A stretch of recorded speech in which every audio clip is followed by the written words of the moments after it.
नमस्कार मेरे प्यारे भाइयों, मैं हूं अनुज और आप सुन रहे हैं हॉरर कहानी, वो भी मेरी जुबानी। दोस्तों, आज का हॉरर पॉडकास्ट एक शख्स की है जिनका नाम मनिंदर है, जो पेशे से एक ऑटो ड्राइवर हैं। तो चलिए अब यह कहानी मनिंदर जी के नजरिए से सुनते हैं। लेकिन उससे पहले आप लोगों से एक रिक्वेस्ट है, आप लोग हाइप पॉइंट भेजकर अपना सपोर्ट जरूर दिखाएं। और अगर आप लोग चाहते हैं कि आपका नाम वीडियो में लिया जाए तो कमेंट में अपना नाम और अपने शहर का नाम जरूर लिखें। तो अब ज्यादा समय नहीं लेते हैं, चलिए कहानी की शुरुआत करते हैं। नमस्कार दोस्तों, मेरा नाम मनिंदर है और मैं पंजाब के एक छोटे से शहर का रहने वाला हूं। दोस्तों, आज मैं आप लोगों के लिए जो कहानी लेकर आया हूं वो कोई सुनी सुनाई बात नहीं है, बल्कि वो मेरे जीवन में खुद के साथ घटी एक ऐसी भयानक घटना के बारे में है। मेरे जीवन की एक ऐसी कड़ी है जिसे सुलझाना तो बहुत दूर की बात है। उसके बारे में आज भी जब मैं अकेला बैठकर सोचता हूं तो मेरा दिल किसी अनजाने खौफ से दहल उठता है। वो रातें आज भी मेरी नींदों में किसी काले साए की तरह लौट आती हैं और मुझे अंदर तक कंपाकर रख देती हैं। मैं एक छोटा सा गैराज चलाता हूं, गाड़ियां रिपेयर करता हूं, इंजन खोलकर फिर से जोड़ता हूं। काम ठीक ठाक चलता था, लेकिन सच कहूं तो ग्राहक कम ही आते थे। रोजगार बहुत सीमित था। यही वजह थी कि मैंने सोचा एक ऑटो खरीद लूं ताकि दूसरी आमदनी का जरिया बने। ऑटो लिया और कुछ ही दिनों में सब ठीक होने लगा। मुझे लगने लगा था जैसे मेरी जिंदगी अब पटरी पर लौट आई है। दिन भर गैराज, शाम को ऑटो और फिर घर लौटकर मेरा प्यारा सा परिवार। घर की बात करूं तो मेरी पत्नी शहनाज, नाम से ही जैसे कोई खुशबू निकलती हो, और मेरी नन्ही सी बेटी परी, बस 9 महीने की थी, फूल जैसी। उसकी हंसी में मेरी सारी थकान मिट जाती थी। हमारा घर भी अलग सा था, शहर से करीब 10 किलोमीटर दूर एक सुनसान सी जगह पर। ज्यादा लोग वहां नहीं रहते थे। मेरे हिसाब से तो वह जगह थोड़ी वीरान थी, लेकिन शहनाज को शांति पसंद थी। वह कहती थी, शहर का शोर मुझे अच्छा नहीं लगता, यह जगह हमारे लिए बिल्कुल सही है। यहां परी भी चैन से बड़ी होगी। मैं भी सोचता, एक मर्द को और क्या चाहिए? प्यारी बीवी, एक हंसता खिलता बच्चा, अपना घर और अब अपना ऑटो भी। लेकिन दोस्तों, जिंदगी हमेशा वही नहीं देती जो हम चाहते हैं। कभी कभी एक छोटी सी आदत, एक छोटा सा फैसला सब कुछ उलट पुलट कर देता है। पहले मैं शाम को सूरज ढलने से पहले घर आ जाता था, लेकिन ऑटो लेने के बाद मैंने देखा रात को ना ऑटो चलाने वाले कम होते हैं और किराया ज्यादा मिलता है। दिन में जहां एक सवारी 30 से 40 रुपए देती थी, वहीं रात में वही सवारी 100 तक दे देती। बस यहीं से मेरा लालच शुरू हुआ। थोड़ा और चला लूं, थोड़ी और कमाई कर लूं, यही सोचकर मैं रात में देर तक ऑटो चलाने लगा। धीरे धीरे मुझे शहर की रातें पहचान में आने लगी। रात 11 बजे तक सड़कों पर 2 अलग अलग रंग नजर आते थे।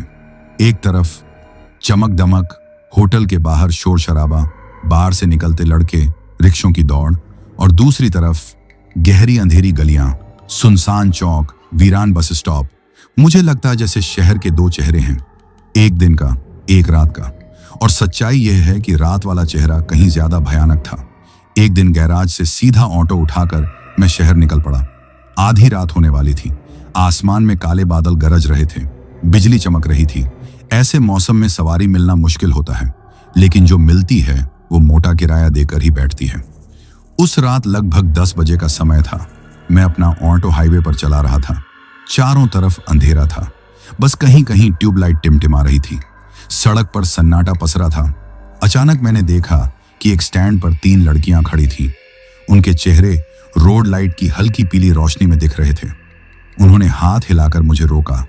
मैं थोड़ा हिचकिचाया, क्योंकि इतनी रात को लड़कियां, वो भी कॉलेज जाने वाली जैसी दिख रही थी।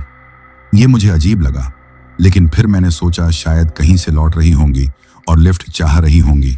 जैसे ही वो बैठी, उनमें से एक ने कहा, भैया आनंदपुर चौराहे पर छोड़ दो। मैं मन ही मन सोचने लगा कि ये जगह तो वीरान है। वहां कोई कॉलोनी, कोई बस्ती कुछ नहीं है, सिर्फ सुनसान सड़क और उसके आगे जंगल और एक पुराना कब्रिस्तान। मैं मन ही मन सिहर गया, लेकिन चूंकि पैसों की जरूरत थी, मैंने ऑटो आगे बढ़ा दिया। ऑटो की खड़खड़ाहट और उनके धीमे धीमे फुसफुसाने की आवाजें मिलकर एक अजीब माहौल बना रही थी। मैंने गौर किया कि उनकी आंखों में डर और उत्साह दोनों थे, जैसे वो किसी खतरनाक काम के लिए निकल रही हूं। मैं चुपचाप सुन रहा था। उनमें से एक बोली, तूने सामान रख लिया ना? दूसरी ने जल्दी से कहा, हाँ, बस वो चीज भूलना नहीं है, वरना सब बेकार हो जाएगा। तीसरी ने कहा, आज रात हमें सबूत मिल जाएगा, प्रूफ कि जो किताब में लिखा है वो सच है। मैं ये सब सुनकर हक्का बक्का रह गया। मैंने पूछा, क्या मतलब, किस चीज का प्रूफ? तो वो एकदम हंस पड़ी और बोली, भैया आप ड्राइव करो, हमें काम से मतलब है, आपको बस हमें छोड़ना है। लेकिन उनकी हंसी में कोई मासूमियत नहीं थी, उसमें एक अजीब ठंडापन था, जैसे वो मेरे सवाल से बच रही हों। मेरा दिल जोर जोर से धड़कने लगा। हाईवे पर हवा ठंडी हो चली थी, दूर से कुत्तों के भौंकने की आवाजें आ रही थीं और ऑटो की हेडलाइट की रोशनी में कभी कभी पेड़ों की टेढ़ी मेढ़ी परछाइयां ऐसे लग रही थीं जैसे कोई रास्ते में खड़ा होकर हमें देख रहा हो। मैं बार बार रियर व्यू मिरर में उनका चेहरा देख रहा था। उनकी आंखें चमक रही थीं, लेकिन वो चमक इंसानी नहीं थी, उसमें कुछ और ही था, जैसे किसी गहरे रहस्य की प्यास। मैं अंदर ही अंदर घबरा रहा था, सोच रहा था कि कहीं ये कोई गलत काम करने वाली तो नहीं। लेकिन फिर याद आया कि आनंदपुर चौराहे के पास वो पुराना कब्रिस्तान है जिसके बारे में लोग कहते थे कि वहां रात को आत्माएं भटकती हैं। मैंने कई बार सुना था कि वहां से गुजरते हुए ड्राइवरों के साथ हादसे हो जाते हैं। कई बार लोग कहते हैं कि उन्होंने सफेद साड़ी वाली औरत को देखा है, लेकिन जब पास पहुंचे तो कुछ भी नहीं मिला। मेरे हाथ पसीने से भीग गए और मैं सोचा कि काश मैं इन्हें रास्ते में ही उतार देता, लेकिन देर हो चुकी थी। रास्ता सुनसान था और पीछे बैठी लड़कियां धीरे धीरे और अजीब बातें कर रही थीं। आज अगर सब सही रहा तो हम इतिहास बदल देंगे। तुझे पता है, ये जगह पहले शमशान हुआ करता था। हाँ, यहाँ वो रिवाज हुआ करते थे जिसमें उनकी आवाजें धीरे धीरे मुझे सुनाई दे रही थी, लेकिन शब्द मेरे कानों में हथौड़े की तरह लग रहे थे। मैं समझ गया कि ये सामान्य लड़कियां नहीं हैं, ये कुछ ऐसा करने जा रही हैं जो इंसानों के बस की बात नहीं। ऑटो धीरे धीरे आनंदपुर चौराहे के करीब पहुंच रहा था। वहां कोई रोशनी नहीं थी, सिर्फ अंधेरा, और सड़क पर धुंध छाई थी, जैसे अचानक मौसम बदल गया हो। मैंने उन्हें उतारा, उन्होंने जल्दी से पैसे दिए और बिना मेरी तरफ देखे आगे की ओर बढ़ गईं। उनकी चाल अजीब थी, जैसे जमीन को छू नहीं रही हो। मैं ऑटो वहीं रोककर दूर तक उन्हें देखता रहा। उनके हाथों में कुछ डिब्बे थे, शायद वो सामान जिसके बारे में वो बात कर रही थी। और जैसे ही वो कब्रिस्तान की ओर मुड़ी, मुझे लगा कि हवा का एक तेज झोंका आया, इतना ठंडा कि मेरी हड्डियां तक कांप गईं। मैंने इंजन स्टार्ट करने की कोशिश की, लेकिन ऑटो जैसे जाम हो गया हो, आवाज नहीं आ रही थी। मैं पसीने में भीग रहा था, दिल जोर जोर से धड़क रहा था, और तभी मुझे लगा कि मेरे ऑटो के पास कोई खड़ा है। वो तीनों लड़कियां आगे बढ़ रही थीं और उनकी पीठें मेरी दृष्टि में साफ दिख रही थीं। उनके बालों की आड़ में कभी कभी किसी कड़ी रोशनी की झिलमिल गुजर जाती, मानो उनके बैगों में छुपी किसी मशीन की स्क्रीन छोटी छोटी चमकें दे रही हों। मैं उनके पीछे पीछे धीरे धीरे चलता रहा। हर कदम पर मेरे जूते धूल उछालते और उस धूल की गंध मेरे नाक में कुछ पुराना मिट्टी सा, जैसे किसी कब्र की मिट्टी की गंध घुल जाती थी। अचानक मुझे अंदर से एक बहुत ही तीव्र एहसास हुआ। ऐसा लगा कोई मेरे ऑटो के पास खड़ा हो गया है, जैसे किसी ने मेरे छोर पर आकर ठहर कर मेरी सांसों का हिसाब रखना शुरू कर दिया हो। मैंने रियर व्यू मिरर में देखा, पर वहां कुछ भी अनसुलझा नहीं था। केवल अपनी ही बत्ती की पीली आभा और सड़क की छोटी छोटी दरारें दिख रही थीं। पर मेरे अंदर की अनकही तकलीफ बढ़ती चली गई। मुझे ऐसा लगा कि इधर से कुछ किसी रूप में मेरे आसपास मंडरा रहा है। मैंने खुद से कहा, मनिंदर शांत रह, ये तो बस रात का भ्रम है। पर मन की आवाज मुझसे झूठ नहीं बोल रही थी। वो एक मजबूत ईंट की तरह मेरे सीने पर बैठी थी। यहाँ खतरनाक कुछ है, और ये लड़कियां किसी ऐसे काम के लिए निकली हैं जिसे समझना मेरे बस की बात नहीं। फिर भी एक सॉफ्ट हार्ट इंसान होने के नाते मेरा ध्यान उनके प्रति खींचा जा रहा था। मैंने सोचा, कहीं इनका कुछ बुरा ना हो जाए। तभी उन्होंने बैग से कुछ गैजेट निकाले। मैंने पास जाकर देखा तो वहां छोटे छोटे डिवाइस थे।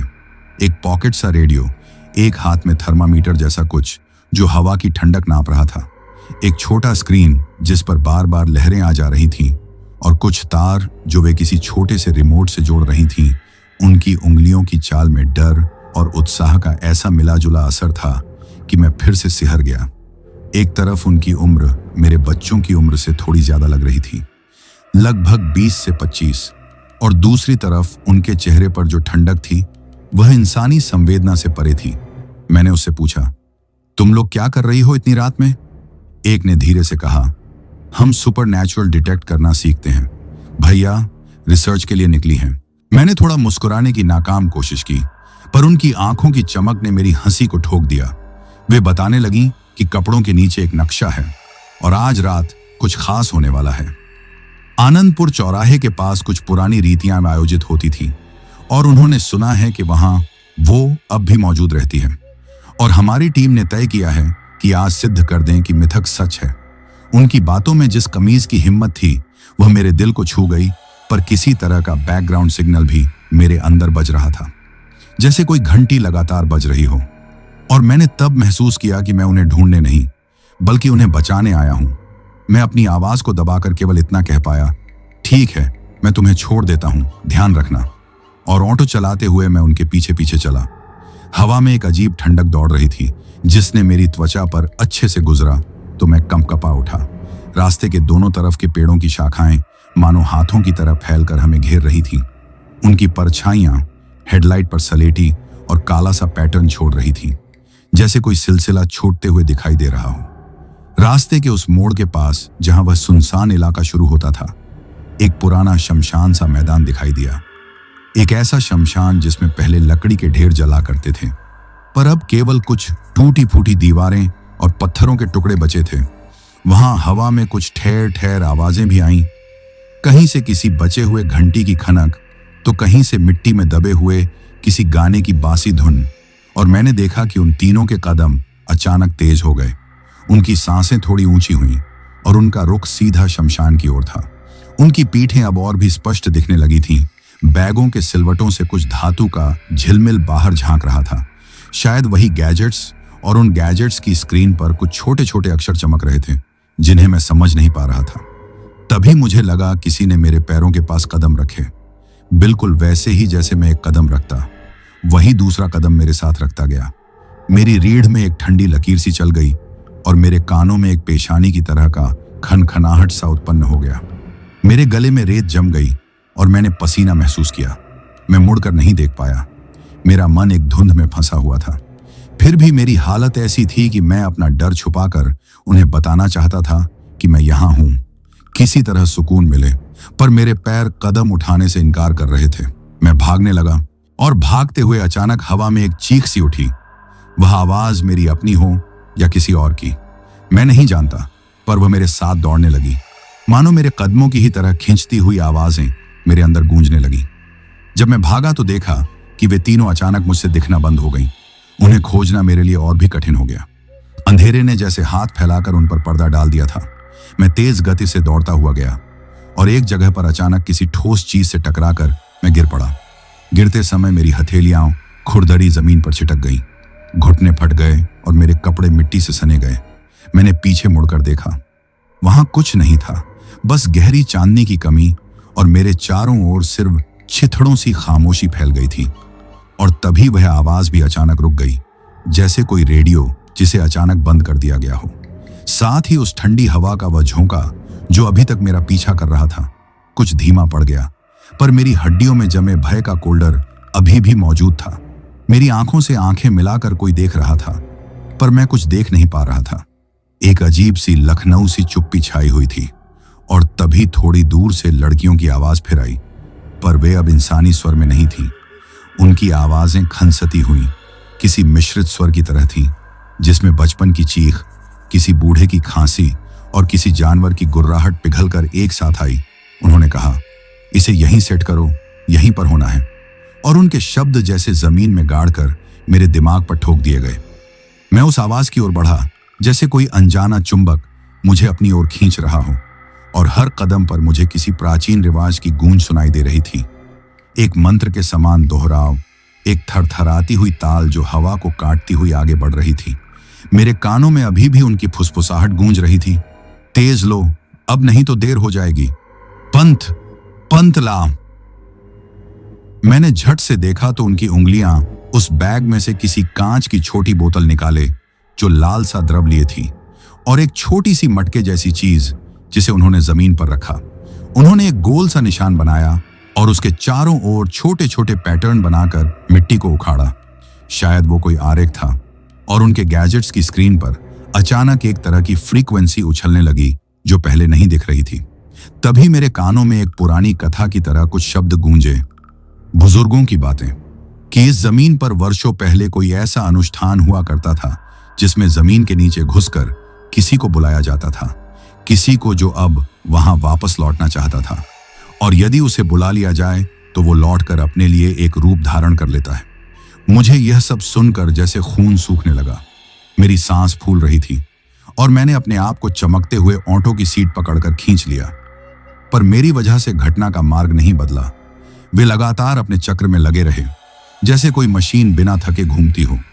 और अचानक जैसे ही उन्होंने मिट्टी में कुछ बोतल से डाला, वहां की हवा इतनी गहरी हुई कि मुझे लगा मेरे फेफड़ों में कोई पत्थर घोंस दिया गया है।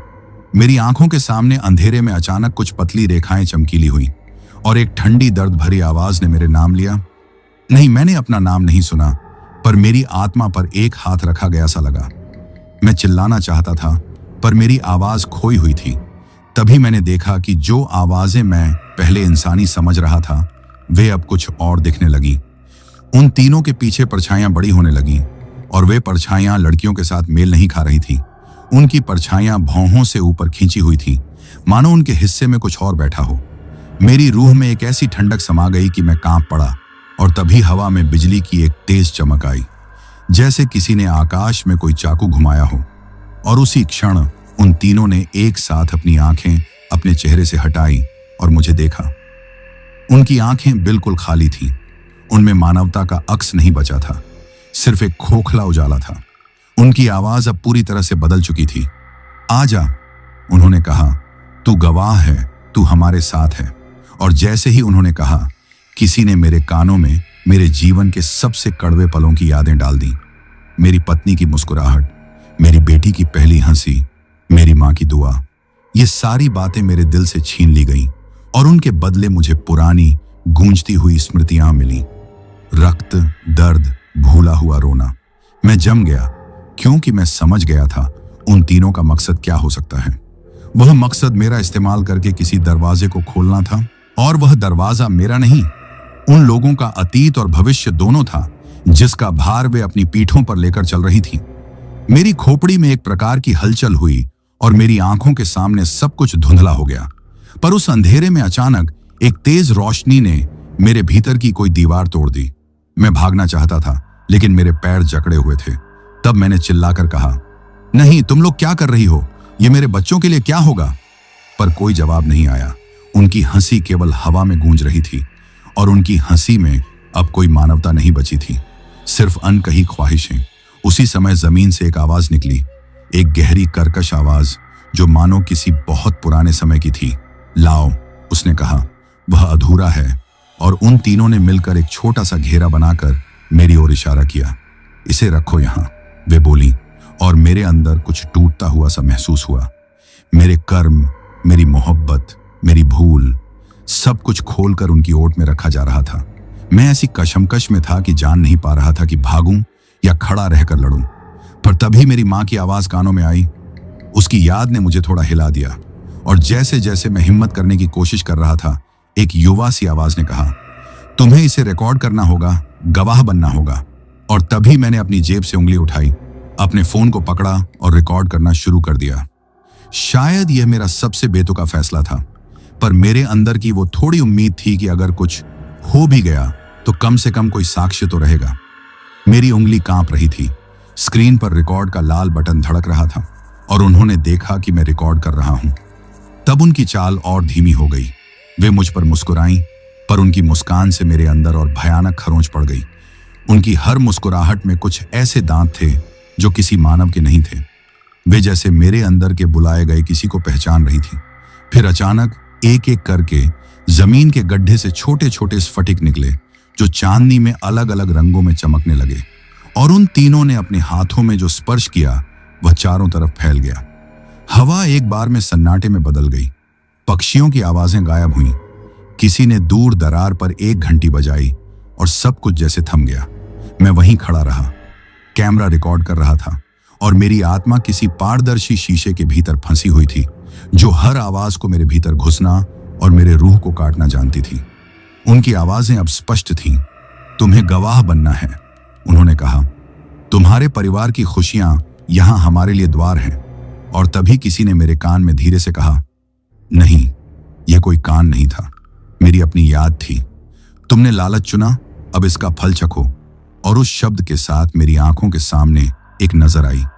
मेरी बीवी शहनाज की हंसी, मेरी बेटी परी की नर्म हथेलियां, सब कुछ एक एक कर जैसे एक पर्दे के पीछे छीन लिया गया।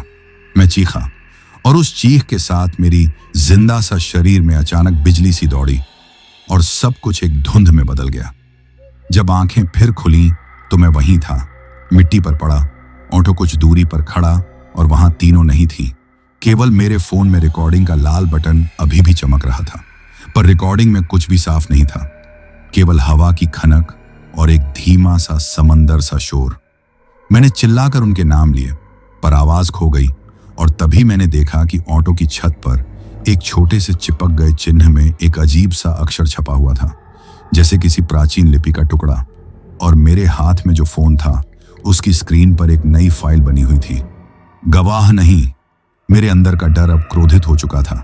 मैं दौड़ा, मैंने चारों तरफ देखा, पर वहां केवल पैरों के निशान थे, तीनों के निशान, और उनके पीछे कुछ और, एक विस्तृत सतह जिस पर छोटे छोटे घोंघे जैसे निशान बने हुए थे, और उन निशानों के बीच में कुछ गहरी धड़कन जैसी गूंज थी जो मेरे सीने में अविरल बजती रही। मैं वहां से भागा, अपनी पूरी जान लगाकर भागा। दिल ऐसा धड़क रहा था जैसे छाती के अंदर कोई हथौड़ा लगातार ठोक रहा हो। रात की हवा काटती हुई ठंडी थी और किसी अजनबी की तरह मेरी कमीज और अंतर्वस्त्र में घुस जाती थी। रास्ते के किनारे कटी फटी घास और झाड़ियां मेरे पैरों से टकरा रही थी और मैं बस एक ही सोच में दौड़ रहा था, अपने ऑटो तक पहुंचना, उसे पकड़ना, अपने घर तक पहुंच जाना। मैं जिस जगह पर अपना ऑटो पार्क कर चुका था वही जगह पर पहुंचा तो मेरी आंखों पर यकीन ही नहीं हुआ। वहां खड़ी राहें, कंक्रीट की दरारें, तिकड़ी ट्यूबलाइट की पीली धोखेबाज चमक, सब वहीं थे, पर जहां मेरा ऑटो होना चाहिए था वहां खालीपन था, जैसे किसी ने वहां से सब कुछ हटा दिया हो। मैंने हर तरह से देखा, आसपास देखा, फोन की फ्लैशलाइट जलाई, किसी भी दिशा से कुछ नहीं दिखा। मेरा ऑटो नहीं, कोई निशान नहीं, पर मेरे दिमाग में मेरी याद इतनी साफ थी कि मैं यहीं खड़ा होकर उसे लॉक करके गया था। चाबी झोले में रखी थी और अब कुछ करिश्मे से वह गायब था। एक अनकही ठंडक ने मेरी रीढ़ पर सर्प की तरह सटकर बैठ गई और मैं वहां खड़ा खामोशी में कांप उठा। मैंने फोन की फ्लैश बार बार जलाई, चारों तरफ अपनी आंखें घुमाई, और तभी मेरी नजर सड़क के बीचों बीच मंडराती हुई किसी चीज पर पड़ी। मेरा ऑटो पर अजीब तरह से खड़ा हुआ, सामने का भाग मेरे घर की तरफ मुड़ा हुआ था। वह आवाज, जैसा कि कहते हैं, शब्दों से परे था, दिल को ठेस पहुंचाने वाली एक अजीब खुशी और एक और भय का मिश्रण। मेरा दिमाग चिल्ला रहा था कि यह कैसे संभव हुआ। मैंने कभी नहीं देखा कि मेरा ऑटो अपने आप वहां जाता, फिर भी वहां वह था जैसे किसी ने उसे वापस बुला लिया हो। मैं ठहरा नहीं, भय ने मुझे हिला दिया, पर किसी तरह मेरी समझ पर कहर ढाने वाली सोच ने मुझे प्रेरित किया। अब भागना बंद कर, बस अंदर बैठ और भाग। मैंने बिना ज्यादा सोच के ड्राइवर सीट पर चढ़ते ही इंजन चालू किया और जैसे ही मैंने क्लच छोड़ा, ऑटो रेंगते हुए निकल पड़ा। सड़क पर चक्के गूंजने लगे और मैं वज्र की तरह अपने घर की तरफ भागा। वो मार्ग जो रोज मुझे हंसी का कारण था, वही संकरी सड़क, मिट्टी की खुशबू और आम के पेड़ों की छाया, आज मेरे लिए किसी भयंकर भूल भुलैया जैसा लग रहा था। सड़क के दोनों ओर पेड़ ऐसे खड़े थे जैसे किसी ने उनका आत्मा जकड़ दी हो। उनकी टहनियां रेलिंग की तरह मुड़ी हुई थीं और हवा के साथ सरसराते हुए किसी पुरानी फुसफुसाहट की तरह आवाजें आती थीं। मैं कम से कम सोच रहा था कि शायद तो मैंने ज्यादा देर कर दी और अब सब ठीक होगा, सब ठीक होना ही चाहिए। पर एक अंदरूनी चीख कहती थी कि कुछ बहुत गड़बड़ है। घर का गेट खुलते ही मैंने ऑटो वहीं पार्क किया और एक झटके में बाहर कूदा। मेरे हाथों से दरवाजे की कुंडी खिसकते हुए मैं घर में घुस पड़ा। हाथ मुंह धोकर एक गिलास पानी करते हुए मेरा मन कुछ भी ठंडा होने नहीं दे रहा था। घर का माहौल वैसे तो वही था, पर घर के अंदर एक अजीब सी स्थिरता थी। न रेडियो का सिर्फ हल्का सा फर्राटा, न टीवी की टनटनाहट, बस एक पलक झपकते सन्नाटा। मैं जैसे ही अंदर गया, मैं रसोई की तरफ से उस परछाई की तरफ बढ़ा और वहीं देखा शहनाज काली साड़ी के जैसे कपड़ों में बैठी थी, पर उसका चेहरा, उसकी आंखें, वे वही नहीं थीं जिन्हें मैं सालों से देखता आया था। वह बैठी थी मेरे बेटी परी को लेकर। बेटा नहीं, मेरी परी, मेरी नन्ही। उसे किसी तरह के कोमल चकले में रखा गया था और उसके चारों ओर मिट्टी के निशान और कुछ मोमबत्तियां लगी हुई थी। वहां जो दृश्य था वह शब्दों से बयां कर पाना मेरे लिए नामुमकिन है।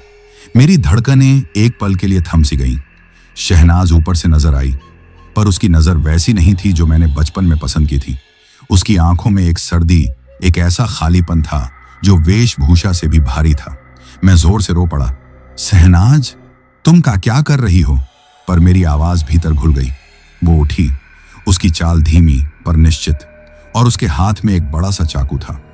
मैं जो भीतर से कौंध उठा, उसका हर कदम मेरे पैरों के नीचे जमीन खोद रहा था।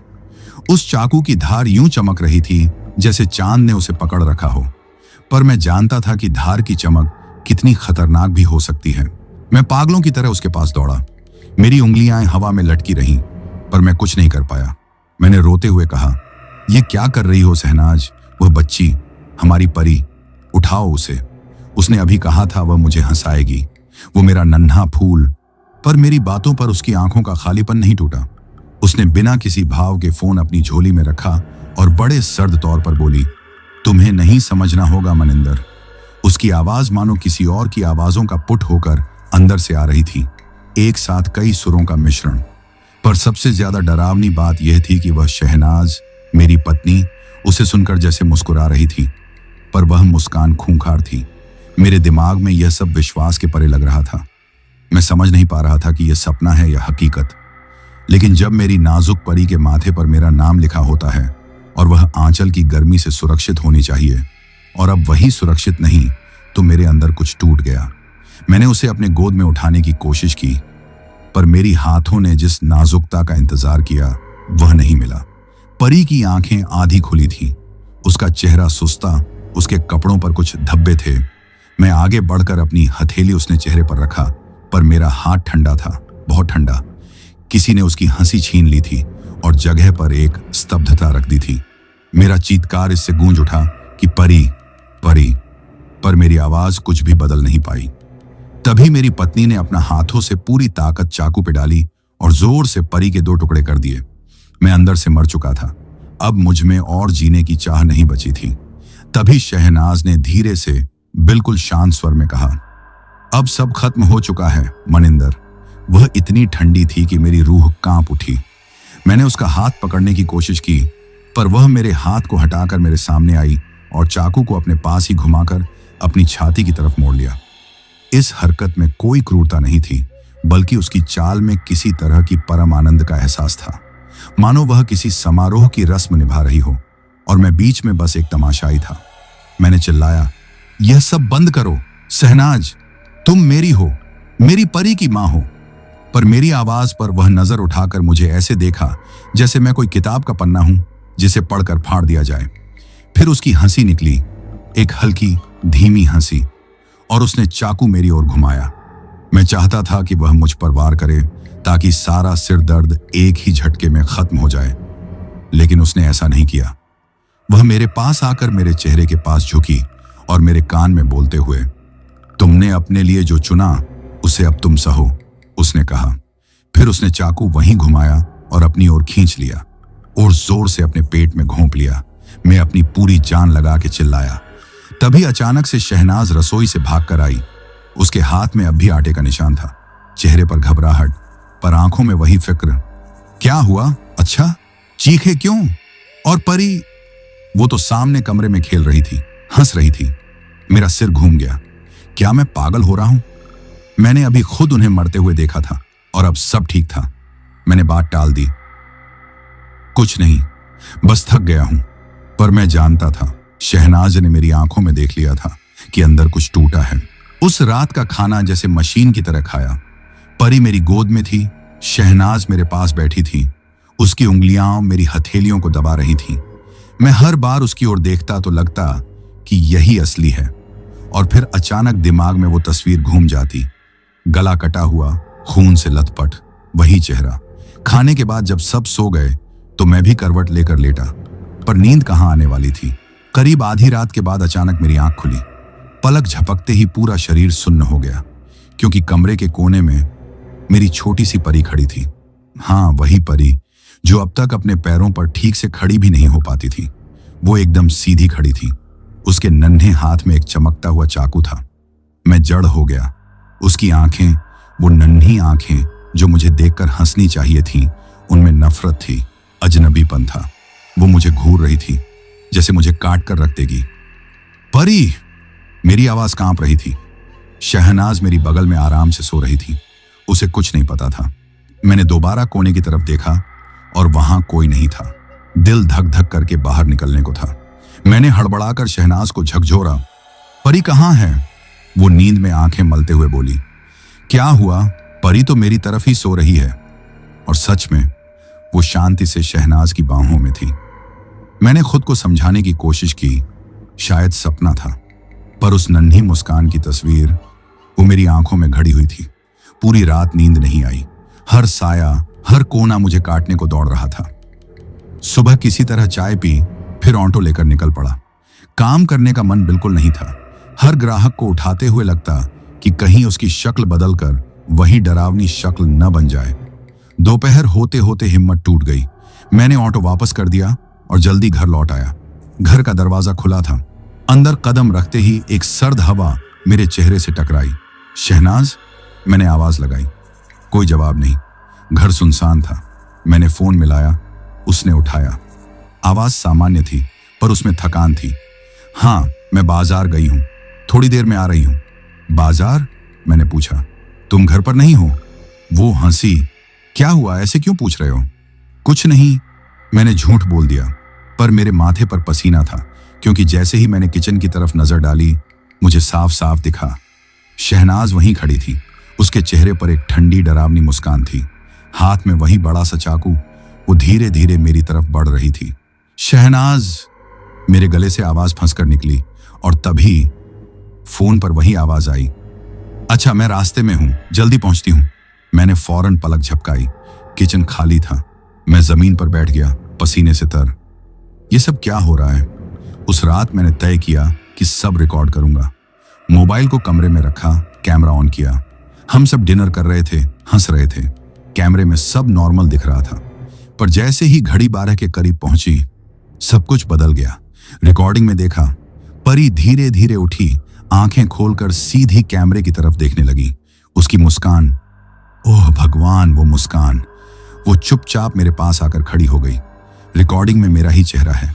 मैं सो रहा हूं और परी मेरे बगल में खड़ी होकर चाकू उठाकर मेरे गले की ओर झुकी।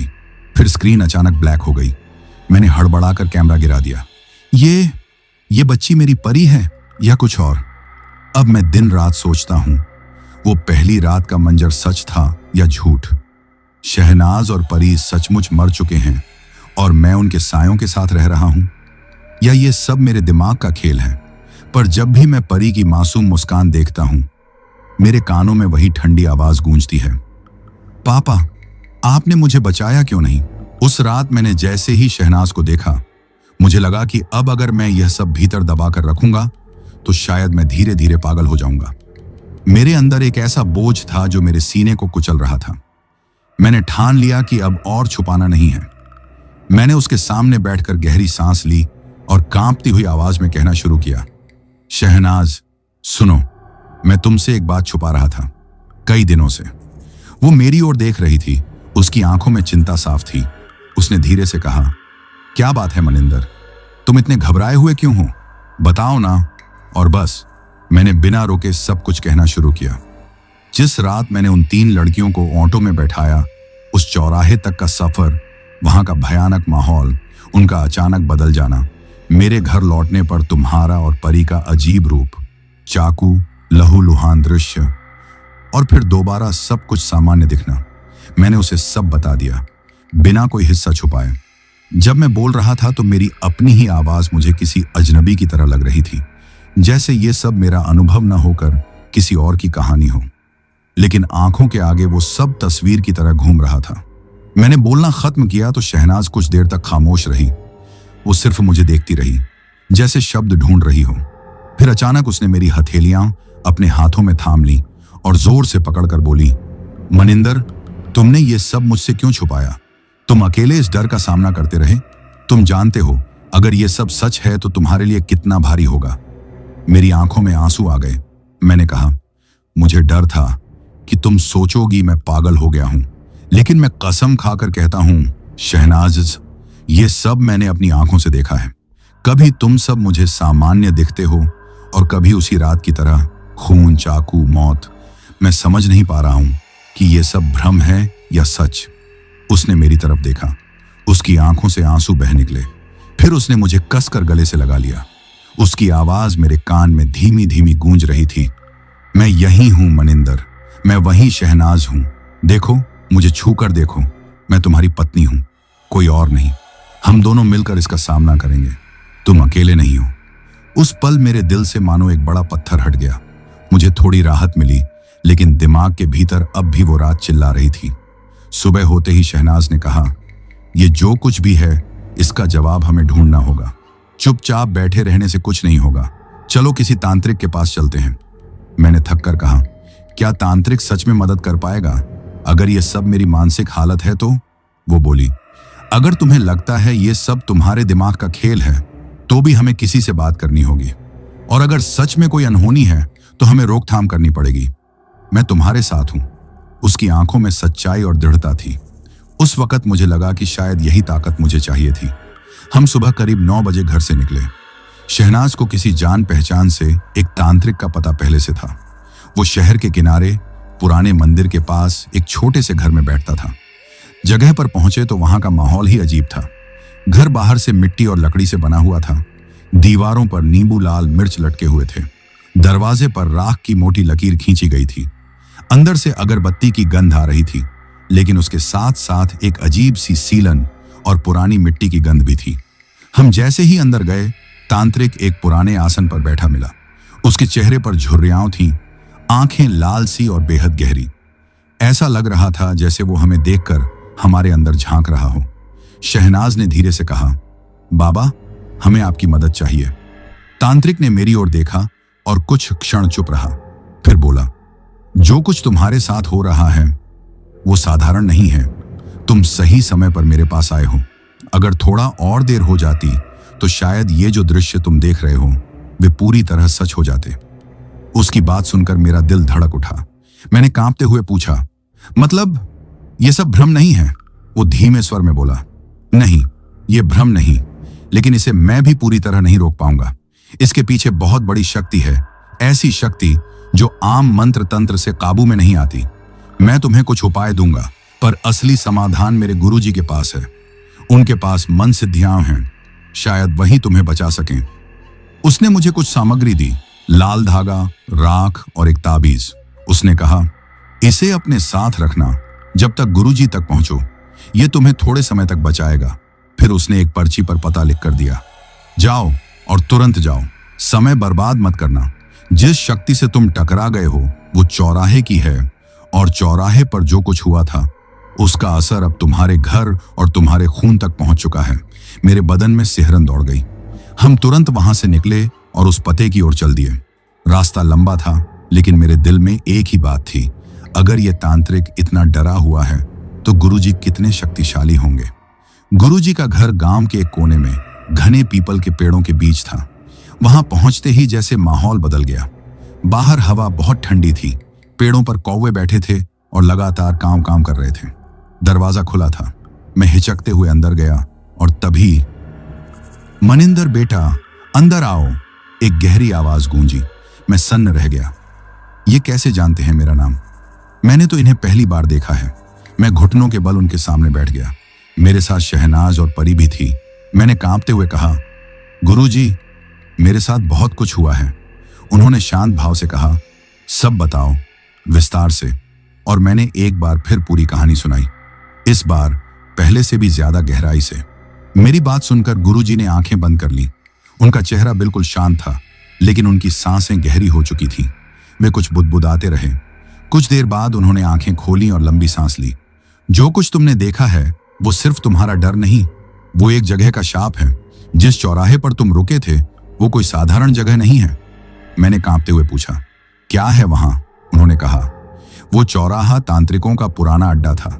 वहां बलियां दी जाती थीं, अनुष्ठान होते थे, मृतकों को जगाने के प्रयास किए जाते थे। मैंने और मेरे गुरु ने मिलकर उस जगह को बंद किया था, पर वहां की आत्माएं पूरी तरह मुक्त नहीं हो पाईं। उनकी छाया अब भी मंडराती रहती है और उसी छाया से तुम्हारा सामना हुआ है। अब वो तुम्हारे पीछे लग चुकी है। मेरे शरीर का हर रोंवा खड़ा हो गया। गुरुजी जब हमारे घर के दरवाजे से भीतर दाखिल हुए तो मानो पूरे आंगन की हवा बदल गई हो। अभी तक जो अजीब सा दबाव मेरे सीने पर था वो और ज्यादा भारी लगने लगा। उनकी आंखें गहरी गहरी थीं, इतनी गहरी कि मुझे लगता था अगर मैं ज्यादा देर उनमें देख लूं तो शायद मैं खुद गुम हो जाऊं। शहनाज मेरे पास खड़ी थी, मगर उसके चेहरे पर भी डर साफ झलक रहा था। हमारी नन्ही बेटी मेरे कंधे पर सिर टिकाए सो रही थी, पर पता नहीं क्यों मुझे लगता था कि वो सोते हुए भी कुछ देख रही है, कुछ महसूस कर रही है। गुरुजी ने घर की दहलीज पार करते ही अपनी जेब से एक छोटी सी लोटियां निकाली और उसमें से गंगा जल छिड़कने लगे। हर बूंद जैसे जमीन को छूते ही सिसक रही थी, जैसे घर खुद कराह रहा हो। उन्होंने धीरे से बुदबुदाया, इस जगह ने बहुत कुछ सहा है, बहुत गहरी छाया है यहां। मैंने घबराकर पूछा, गुरुजी, क्या ये वही छाया है जो उस रात मेरे साथ आई थी? उन्होंने मेरी तरफ देखा और बोले, मनिंदर, वो छाया सिर्फ तुम्हारे साथ नहीं आई, वो अब तुम्हारे भीतर तक बैठ चुकी है। तुम्हारे घर की दीवारें भी अब उसकी आहट से कांपती हैं। ये सुनते ही मेरे पैरों तले जमीन खिसक गई। मुझे लगा जैसे मेरी रीढ़ की हड्डी में बर्फ भर दी गई हो। गुरुजी ने तुरंत एक छोटा सा आसन बिछाया और बोले, किसी भी हाल में अभी यहीं शुद्धिकरण करना होगा। अगर देर हुई तो ये घर सिर्फ घर नहीं रहेगा, ये उसकी कर्म भूमि बन जाएगा।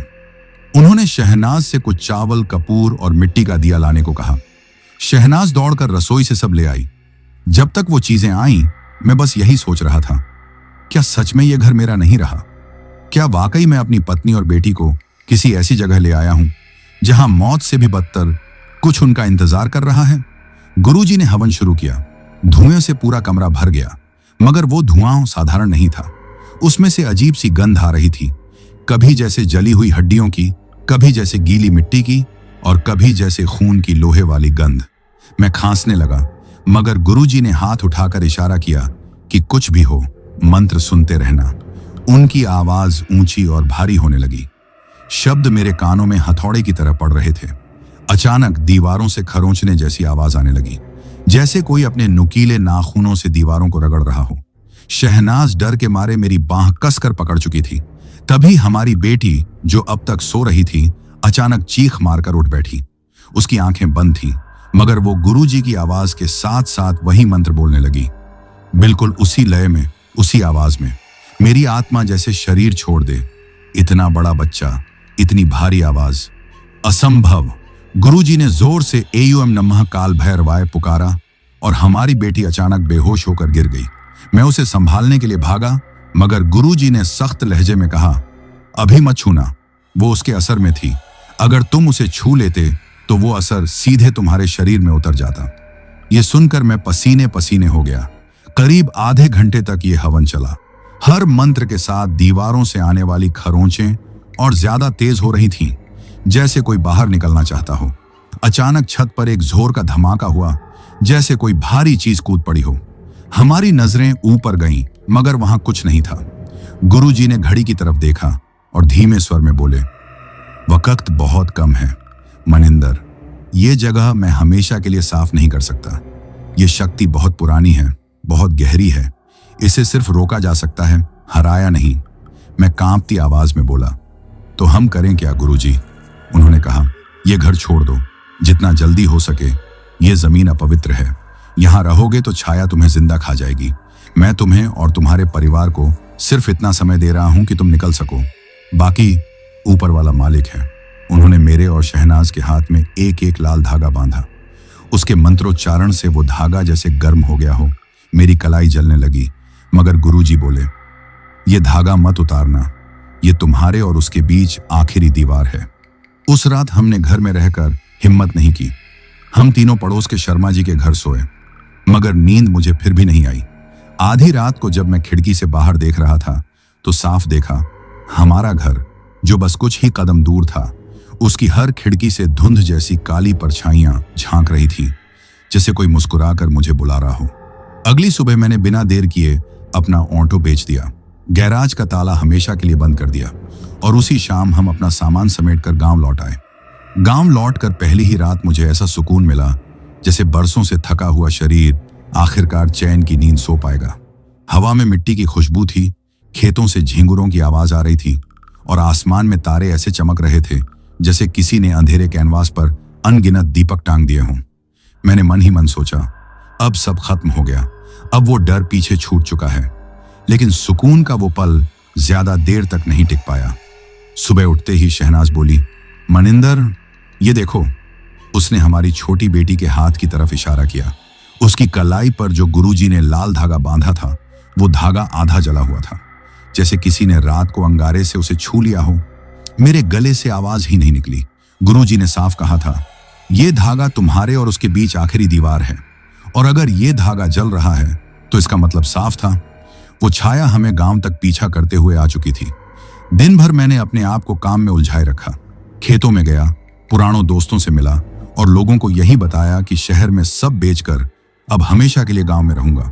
सबको लगा जैसे मैंने बड़ा अच्छा फैसला लिया है, मगर मेरे भीतर तूफान मचा हुआ था। रात आई तो डर ने फिर से दस्तक दी। गांव का घर पुराना था, लकड़ी की खिड़कियां और मिट्टी की दीवारें। हवा जब चलती तो खिड़कियों से सरसराहट की आवाज आती, मगर उस रात जो आवाज आई वो हवा की नहीं थी, वो जैसे किसी के नाखून से दरवाजा कुरेदने की थी। मैं चौंक कर उठा, टॉर्च जलाई और बाहर देखा। कुछ नहीं था, मगर जैसे ही मैंने टॉर्च बंद की, खिड़की पर काली परछाई झलक गई। कौन है? मैंने कांपती आवाज में पूछा। कोई जवाब नहीं आया, मगर हमारी बेटी जो अंदर सो रही थी अचानक हंसने लगी। उसकी हंसी मासूम नहीं थी, वो हंसी बिल्कुल वैसी थी जैसी उस रात चौराहे पर सुनी थी, ठंडी, खोखली और अंदर तक चीर देने वाली। मैं पसीने से तरबतर हो गया, दौड़कर बेटी को उठाया। वो गहरी नींद में थी, जैसे कुछ हुआ ही नहीं हो, मगर उसके होंठों पर अभी भी मुस्कान थी। सुबह होते ही मैं सीधा गांव के मंदिर भागा। पुजारी जी से सब कुछ छिपा नहीं सका। उन्होंने कहा, बेटा, ये साधारण आत्मा नहीं, ये उस जमीन से बंधी है जहां तंत्र मंत्र हुआ था।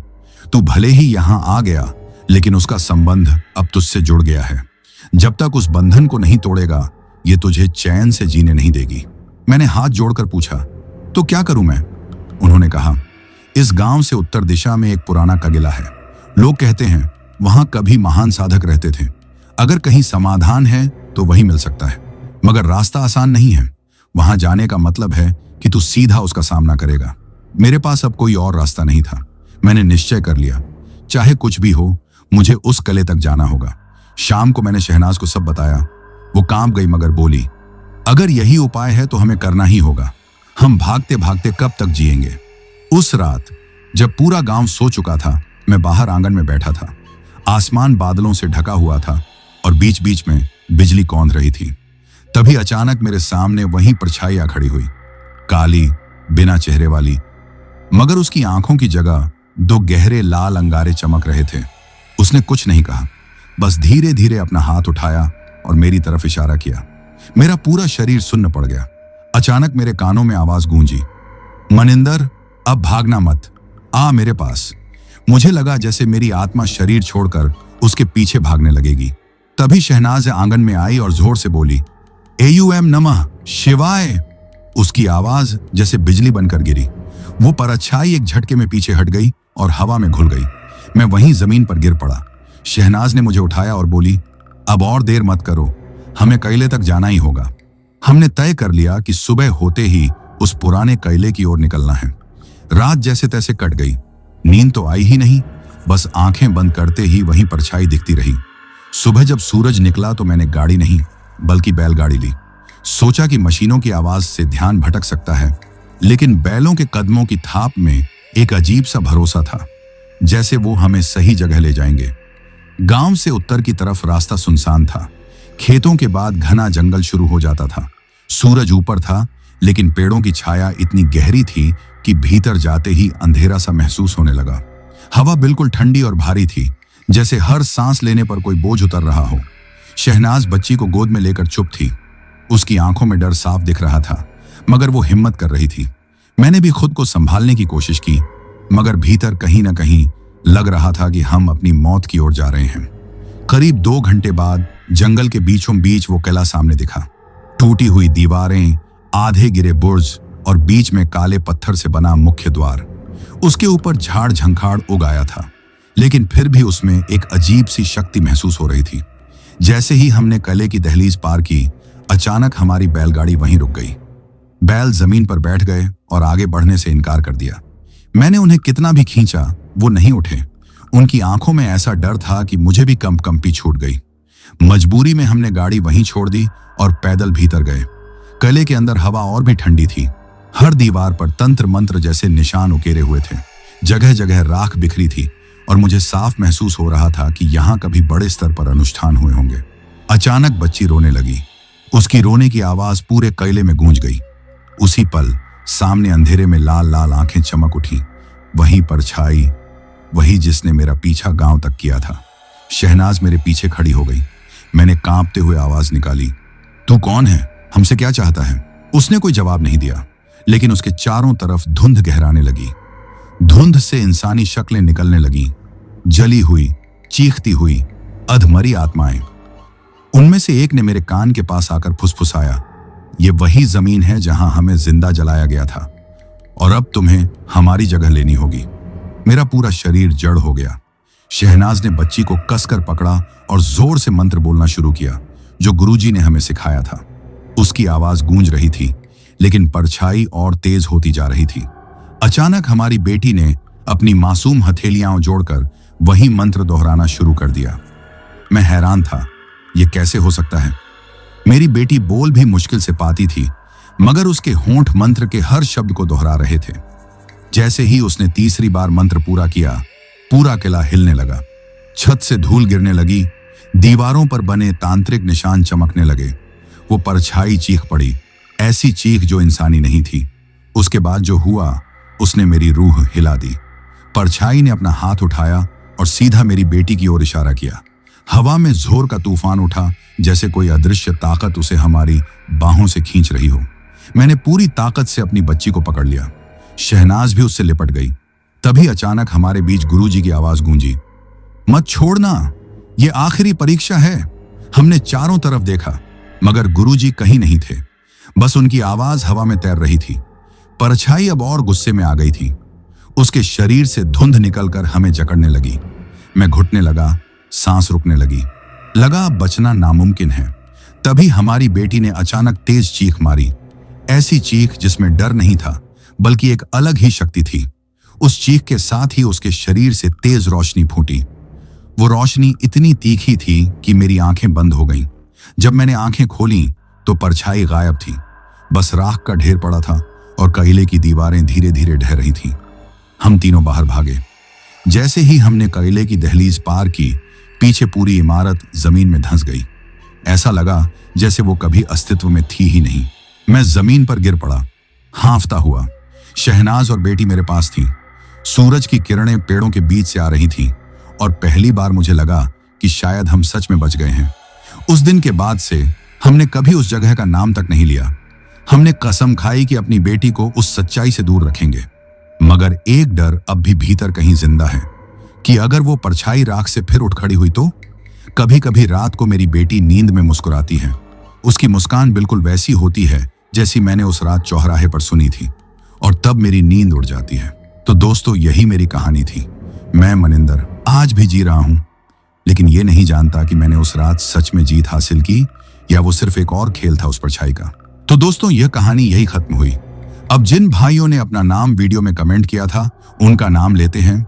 ओम प्रकाश भाई झारखंड से, सबीना भाई कोलकाता से, बाबू भाई उत्तराखंड से, राम छोटा भाई गोविंदपुर जमशेदपुर झारखंड से, रवि बिशनली भाई इंडिया से, मोहन भाई झारखंड से, फिजाजी इस्लामाबाद पाकिस्तान से, अभिषेक तिर्की भाई छत्तीसगढ़ से, आजाद भाई दिल्ली से, रुद्रा शर्मा, सपना शर्मा, शिया और अमन शर्मा भाई दिल्ली से, असुम तामूट भाई अरुणाचल प्रदेश से, अन्वेश कुमार पांड्या भाई मुंबई से, अनिल चौहान भाई सिवान बिहार से, विनोद गुरुंग भाई दुबई से, पूजा घोष जी असम से, राम ठाकुर सिंह भाई ग्वालियर से, मोएम भाई बिहार मुजफ्फरपुर से, कुलविंदर कौर भाई लुधियाना पंजाब से, बाबू मंडल भाई राउरकेला से, सफीक भाई सऊदी अरब से, फजीन भाई मालदीव से, अनुराग कश्यप भाई दुबई से, वाजिद तब्बूसुम भाई लाहौर पाकिस्तान से, राम अचल भाई अयोध्या से, हसन अब्बास भाई इटली से, मेहुल वर्मा भाई प्रयागराज से, राहुल भाई ओडिशा से, ऋषभ और राकेश भाई पंजाब से, शहजादी जी सऊदी अरब से, विनीता जी लखनऊ से, गोपाल भाई कोलकाता से, वसीम अहमद भाई नागपुर महाराष्ट्र से, राम भदौरिया भाई मध्य प्रदेश से, गणेश पाठक भाई सूरत से, जीवन तमंग भाई काठमांडू नेपाल से, कादिर शिकालगार से, रॉकी भाई सोनीपत हरियाणा से, पूरन चंद बालोतरा भाई राजस्थान से, उर्वशी जी वेस्ट बंगाल दार्जिलिंग से, देवांश भाई ग्वालियर मध्य प्रदेश से, बलबिंदर सिंह भाई राजस्थान से, ओमकार सिंह भाई झारखंड से, बापूनू भाई ओडिशा से, अंबुज मिश्रा भाई नोएडा से, संदीप सिंह भाई पंजाब से, योगपाल पांडेय भाई बस्ती से, संतोष कोरबा भाई छत्तीसगढ़ से, रंजीत तिवारी भाई कानपुर से, अविनाश भाई फरीदाबाद से, कमल भाई म्यांमार से, राज मालवीय भाई मध्य प्रदेश से, सरोज भाई ओडिशा से, अवनीत जानवी और मानसी जालंधर पंजाब से, पीहू छावी और जतिन भाई चंडीगढ़ से, लकी राव भाई वाराणसी से, रोहन भाई रामपुर से, सैयद मेहदी भाई सऊदी से, रामू भाई असम से, जीतेंद्र सिसोदिया भाई भगवानपुर से, गणेश भाई नासिक से, बाबू मोनी जी असम गोहपुर से, आशुतोष त्रिपाठी भाई गोंडा से, इंदुपाल जी छत्तीसगढ़ से, अलीना अयान जफिराह, इम्तेज भाई डबलिन आयरलैंड से, अर्जुन छेत्री भाई असम से, निरुपमा नायक भाई ओडिशा से, जुनैद भाई मालेगांव से, अशोक भाई नासिक महाराष्ट्र से, रविंद्र भाई आगरा से, तरुणा भाई झारखंड से, अंकु भाई बलिया से, राम भाई मध्य प्रदेश से, वंदना यादव जी जबलपुर से, लता सिंह जी कर्नाटक से, मेहरुख भाई लाहौर पाकिस्तान से, नरेंद्र मानकर भाई सौसर से, मीना गुरुंग जी काठमांडू नेपाल से, विक्की भाई मौर्याट्यू से, शनि भाई बस्ती से, हामिदुल्लाह भाई इस्लामाबाद पाकिस्तान से, दिनेश कुंभार भाई महाराष्ट्र से, अक्षय राजभर भाई चौरा से, टटुंग भाई ईटानगर से,